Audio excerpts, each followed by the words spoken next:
I'm going to tell you what I think the issues are that are facing this country. I'm going to tell you what the solutions are that go along with those issues, and those are important. I think a homeless person might actually be able to point out the problems facing this country. I think a homeless person might actually be able to point out the solutions that go along with the problems that we have in this country. But you can't be a homeless person and run for President of the United States. I think you have to have a resume. So here's my resume. I've been an entrepreneur my entire life. I started a one-man handyman business in Albuquerque in 1974, and over a 20-year period grew that business to employ over 1,000 people in Albuquerque. Sold that business in 1999. Nobody lost their job, and they're doing better than ever. It allows me to have a full-time, unpaid job running for President of the United States. As Governor of New Mexico, I had never run for political office before. Never. Completely outside the political process. I went and I introduced myself to the Republican Party a couple of weeks before I announced. The chairman of the Republican Party of New Mexico said to me, "Hey, look, man, I like you. I like what you've got to say. Republicans are going to like what you have to say. So we're completely inclusive. We're going to include you in this process. You can come to all the events. You can take part in all the debates. You can take part in all the gather-ups. But you just need to know," he said, "that you will never get elected. That it is not possible to come from completely outside of politics and get elected governor as a Republican in a state that's 2-to-1 Democrat." Well, I got elected. And I'd like to think it was based on what I had to say, which was just to bring a common sense business approach to state government. How about best product, best service, lowest price? How about less government, not more government? And in that context, during my first and second term, I think I distinguished myself for a number of things, but one of them was I vetoed 750 bills while I was governor of New Mexico. I had thousands of line-item vetoes as governor of New Mexico. That may have been more vetoes than the other 49 governors in the country combined. I just want to put that into context. It prevented billions of dollars worth of spending. It prevented I don't know how many tax increases that were presented. I can't tell you how many bills I vetoed that had to do with, in my opinion, just adding time and money to our lives, and it wasn't going to make a difference in any of our lives. I think I vetoed 6 pieces of hate crime legislation. You're going to put the government in charge of determining your thoughts when committing a crime? How about just prosecuting an individual based on their actions, not on thought? But it goes on and on and on with regard to government and what government tries to impose on all of us, when at the core, less government is really better government. So I think I delivered in a really big way. So in this election, I am the Libertarian candidate for president. I am going to be one of 3 candidates on the ballot in all 50 states. This is really an important distinction. There are other third-party candidates, but none of them are going to come close to being on the ballot in all 50 states. So there's a difference between me and the 2 other guys, and here are the differences. I'm the only candidate that doesn't want to bomb Iran. I'm the only candidate that wants to get out of Afghanistan tomorrow and bring the troops home.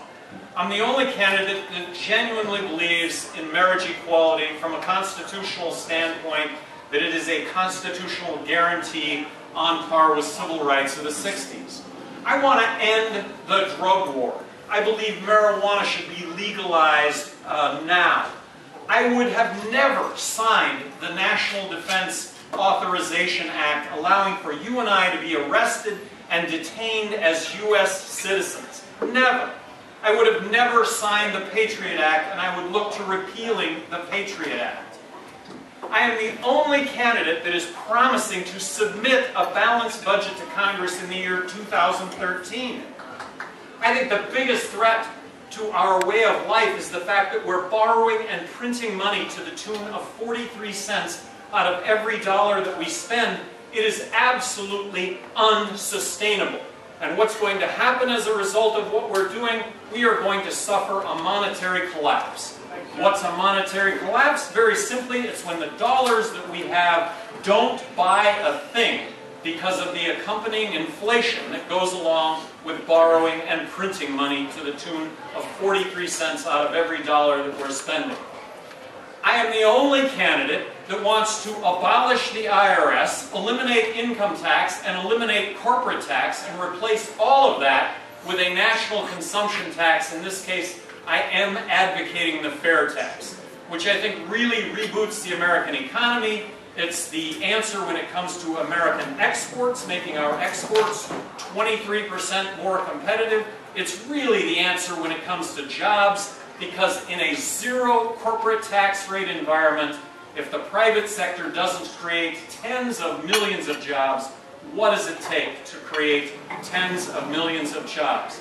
I am the only candidate that would sign legislation abolishing the Federal Reserve if given the opportunity. We need sound money. And when it comes to the Federal Reserve, this is your and my money that they're printing and then accruing this to debt for you and I, and it's an inside game. They're loaning it out to the banks at 0%. The banks are buying up treasuries in a closed loop, making profits off of you and I in a game that you and I can't play in. It's incredibly unfair. I am the only candidate that would sign legislation to repeal legal tender laws and establish competing currencies, which, bottom line, just brings a commodity-based currency. Bottom line, it's about strong U.S. dollar, not weak U.S. dollar. So I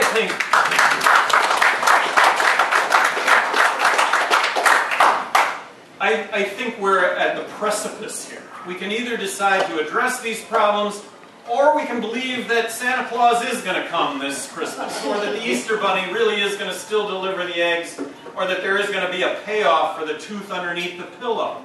Look, we can take control of this, but this is mutual sacrifice on the part of all of us. If we don't engage in this process of mutual sacrifice, we're going to find ourselves with nothing. And that is the big opportunity. So the pitch I am making is consider the options. And there is an option, and I would ask you to consider it, and I would ask you to consider how do we do any worse than what we've got right now. We have a $16 trillion debt. $8.5 trillion of that debt is the responsibility of Democrats. $7.5 trillion of that is the responsibility of Republicans. So I have to tell you, where is the difference? Well, it's time for a difference, and I'd like to think I'm offering that up. I understand that I could open this up to comments, questions, any insults maybe that any of you have. You talking about a consumption tax? Is that a fancy word for sales tax, or are we talking about value-added taxes too? It's neither, because value-added tax, sales tax is another tax. This would be the only federal tax. Only federal tax. So I am embracing the fair tax. If you haven't checked it out, check out fairtax.org. What I am advocating is a national consumption tax. I am embracing the fair tax because it is a piece of legislation that's in front of Congress right now. 90 congressmen and women have signed on to it. They've dotted the I's and crossed the T's on so many of the issues associated with the issues surrounding a national consumption tax. Whether they're right or wrong, it would be terrific to have that national debate over what's the best way to administer a national consumption tax. But it would be the only federal tax. It would repeal the 16th Amendment. We would abolish the IRS. That is part of the legislative package. All of it has to happen or the legislation doesn't pass. Legislation passes, it allows for 6 years for the 16th Amendment to be repealed. 16th Amendment being income tax. How much of a spending cut would you propose? $1.4 trillion in the year 2013. Imagine how contentious that document would be. That $1.4 trillion reduction in federal spending is 43%. That's the amount of money right now that we're borrowing and printing. We're printing it and we're technically then borrowing it. $1.4 trillion. So $1.4 trillion, let's start off by talking about Medicaid, Medicare, and military spending.